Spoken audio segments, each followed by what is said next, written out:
Aujourd'hui, l'un des principaux soutiens du Hamas, à tel point que pour le député Likoud Amirai Shikli, Israël devrait mettre fin à la présence turque sur son sol. La rhétorique, dit-il, et les actions du dictateur Erdogan sont celles d'un dirigeant d'un État ennemi. Et il lance d'ailleurs un appel au Premier ministre Netanyahou. On interroge à ce propos ce soir le docteur Chai Etan Cohen Yanarokak. Bonsoir et merci à vous. Vous êtes spécialiste de la Turquie et chercheur au JSS, le Jerusalem Institute for Security Studies. Vrai ou faux d'abord, la Turquie se comporte comme un ennemi d'Israël. Est-ce que c'est votre interprétation à vous aussi?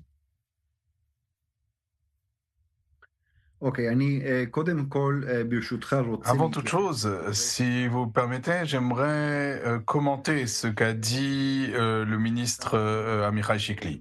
Il a dit au Premier ministre lors d'une réunion de cabinet qu'il fallait expulser les diplomates turcs, même si la Turquie a effectivement une position très hostile à l'égard de l'Israël. Je pense que ce serait une grave erreur de chasser les diplomates turcs en poste en Israël.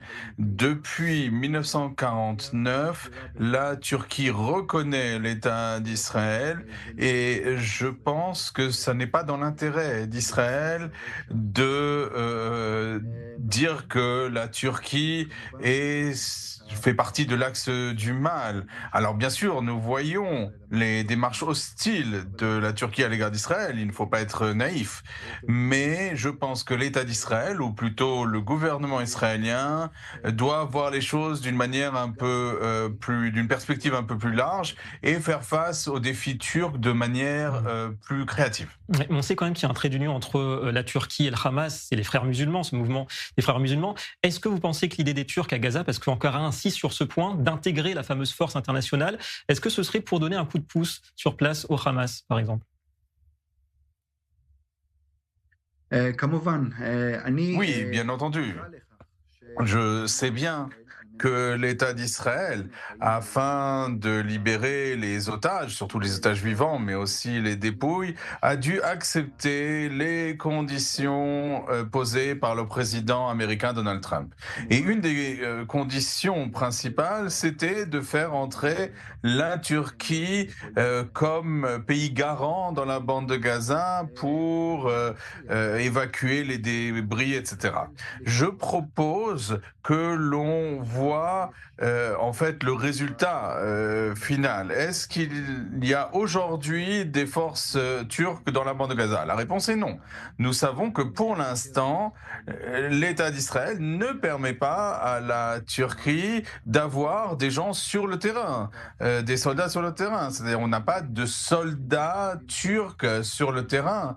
Même que ce soit même des forces du génie ou de sauvetage. Donc il n'y a pas de soldats pour l'instant.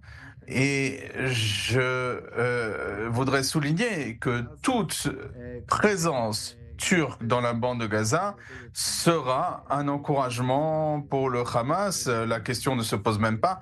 Et donc, du point de vue d'Israël, Israël doit continuer la politique actuelle et s'opposer à la présence de la Turquie dans la bande de Gaza et surtout pas l'armée turque. Effectivement, veto d'Israël à cette présence turque, d'ailleurs qui est compris apparemment par Washington. Pour conclure, que doit faire Israël si ce n'est pas d'exclure la Turquie, comme vous le dites, pour bien faire comprendre que ce soutien au Hamas doit cesser d'une manière ou d'une autre? Israël doit jouer au jeu auquel elle joue depuis le début de la guerre. Il faut préserver le consulat à Istanbul et l'ambassade israélienne à Ankara.